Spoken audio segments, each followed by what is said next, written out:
Good day, Dr. Frederick Kibot. Good day, dear classmates.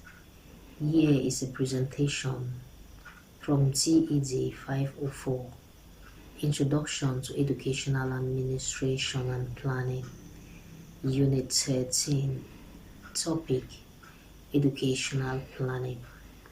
To be presented by me, Manika Trainabo, and my classmate, Nweleto Florence. The discussion on this unit will be based on the following subheadings. 1. What educational planning is all about. 2. The steps involved in educational planning. 3. Problems faced by educational systems in developing countries leading to the new form of educational planning. 4. The characteristics of the new form of educational planning. 5. Key questions to educational planning. 6. The dimension of educational planning. 7. The relationship between educational planning and economic planning. And 8. The benefits of educational planning. To begin with the first point, which is what educational planning is all about, I would like to throw a bit of light on what education itself is. Education is an enlightening experience, which means it has the capacity to grant learners knowledge, skills, and attitudes for individual and societal development. Education is the fastest growing industry in the world, which is faced by political, social, and technological problems. In this light, there is a need for educational planning in order to keep an equilibrium. Now, what educational planning is all about is a critical analysis of the process of educational development by educational planners to seek lapses and bring it in positive measures for an effective educational planning.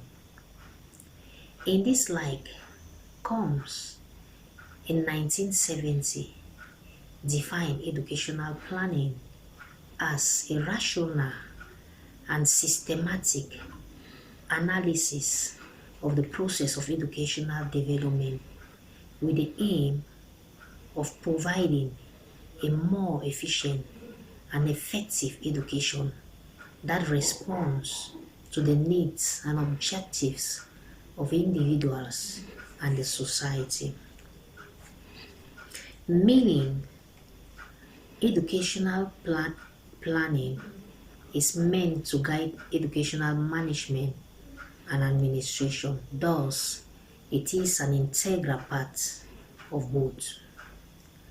The next point, which is steps involved in educational planning, is as follows. 1. Looking at the aims, the educational aims of the society, where it wants to get to, and the required education needed to get it there. 2.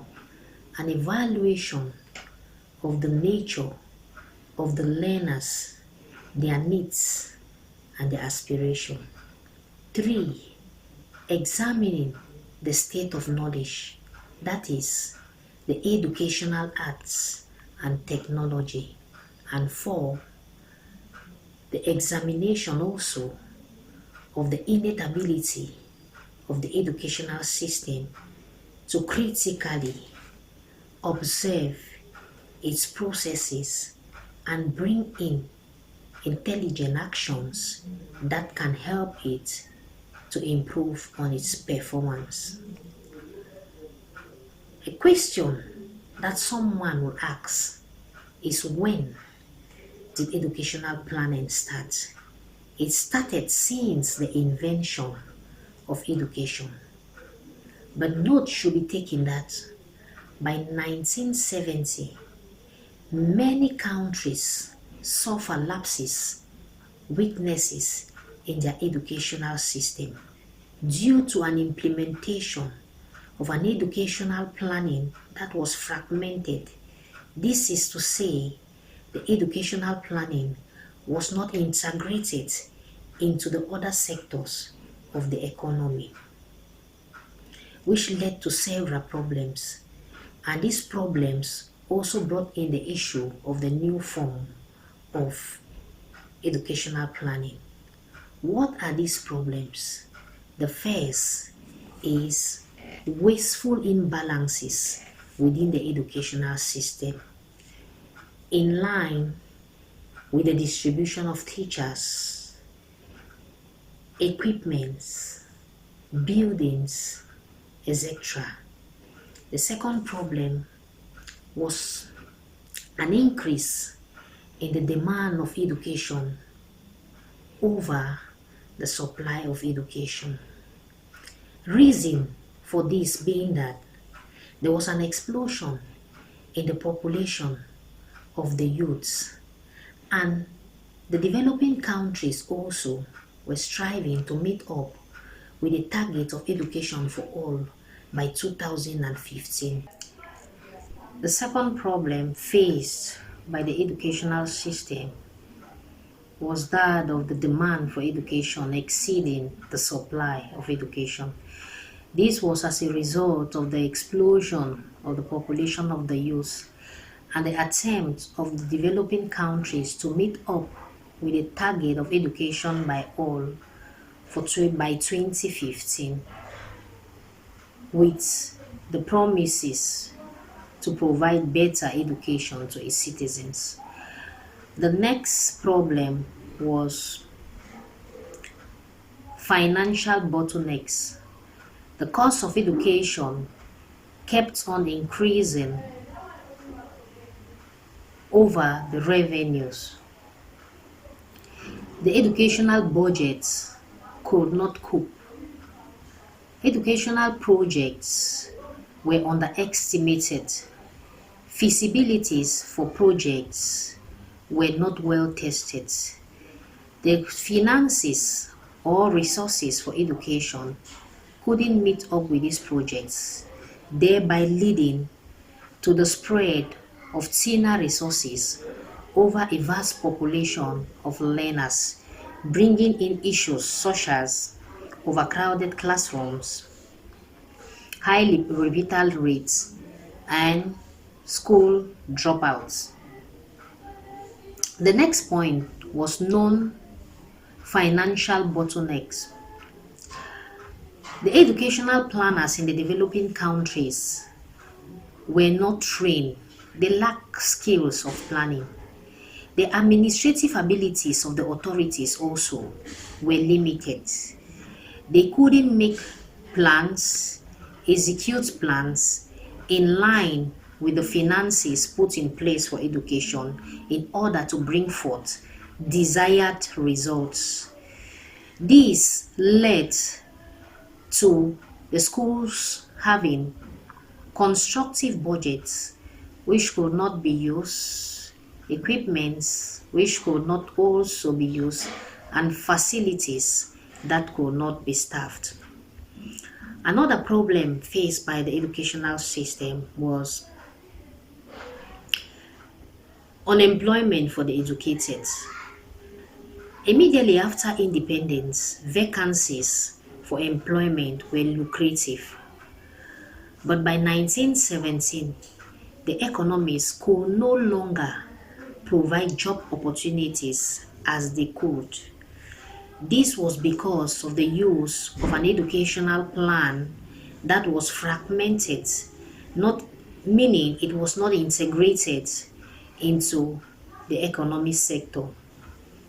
The next problem was the wrong form of education. This was due to the ill-adopted curriculum from our colonial masters, which could neither fit into our economic needs nor our economic strengths. Now, this brought in the issue of new forms for educational planning with some characteristics which I am going to list. The first characteristics was an educational planning that is comprehensive, a planning that brings into place all the sectors of the economic system into action with a vision of a harmonious evolution, like making sure that these parts of the educational system, from the primary to the university and right up to the professional system of education, are integrated into one vision of evolution, taking into consideration that a plight in one affects the whole educational system, and an adjustment in one from top to bottom also brings in a change into the educational system. The next issue of planning characteristics is that which makes planning an integral part of management, meaning that educational planning ought to control educational management, bringing in guidance, which is under management, leadership, which is under management, and control, tying to the planning that has been put into place. The next characteristics of educational planning is that educational planning has to take a longer view range, because change is brought into the educational system takes time to materialize, takes time to be observed, takes time to be understood as being achieved. The next characteristics of educational planning is that educational planning should bring into place qualitative and quantitative aspects in the expansion of education to make it effective and efficient in order to meet the demands and objectives of individuals and the society at large. The next point is the key questions to educational planning, which should guide educational planners to come up with good planning. The first question is, what are the priority objectives of this society in which the planning ought to be implemented? The second question, among the variety of alternatives to pursue these objectives and the functions, which are the most appropriate? The next is, how much resources should be allocated to education at the expense of other services such as health and defense? The next question is, who pays for education?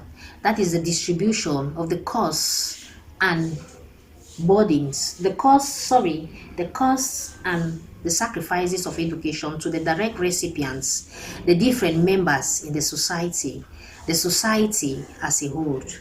And lastly, how should the total resources available for education be distributed amongst or between the different educational levels, the types, the projects of the system?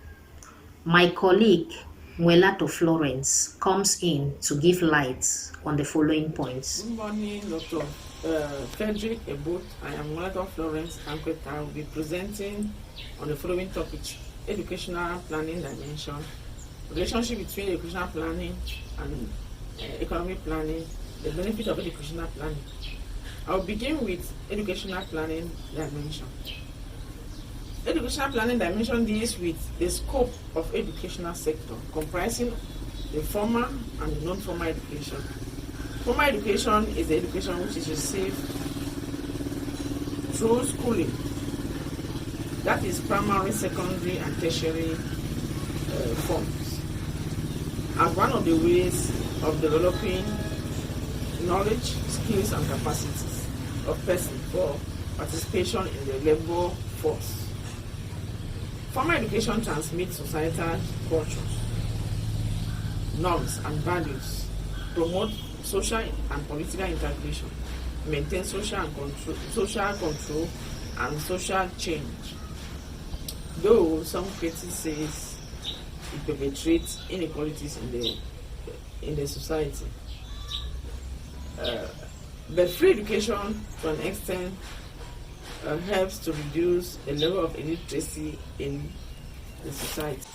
Non-formal education is an organized acquisition of skills and knowledge outside the formal educational system. For example, carpentry, hairdressing, mechanics, electrician, and so on. Non-formal education is an alternative substitute for formal education and a learning opportunity for a large proportion of the population. It helps to provide a learning opportunity to the undereducated masses.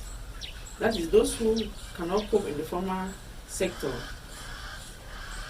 come to the non-formal sector to learn skills which can help them to be self-employed or work under some other persons. Now we go to relationship between educational planning and economic planning. We see that economic and educational sector are a major pillar in any national development. They are interwoven. We cannot do without education, cannot do without economic, and economic cannot do without education.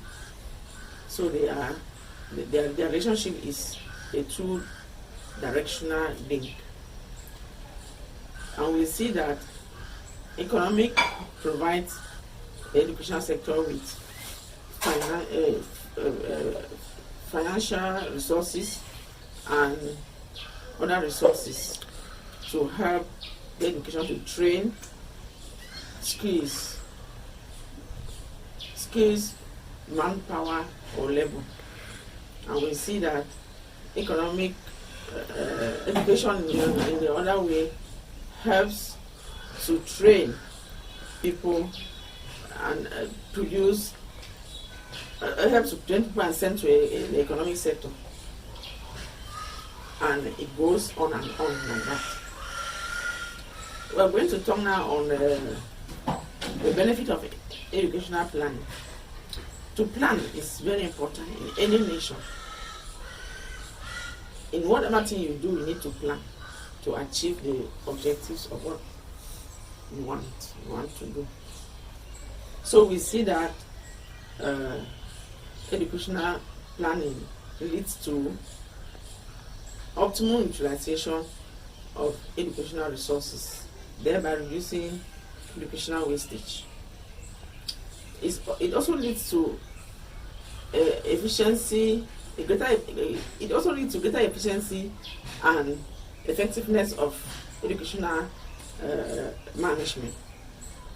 And educational planning also helps to maintain equilibrium in the educational sector. It also helps the sector to avoid failure, because failure to plan is preparing to fail. So educational planners have to forecast the future and prepare for it in order to avoid failure in future. Thanks for listening.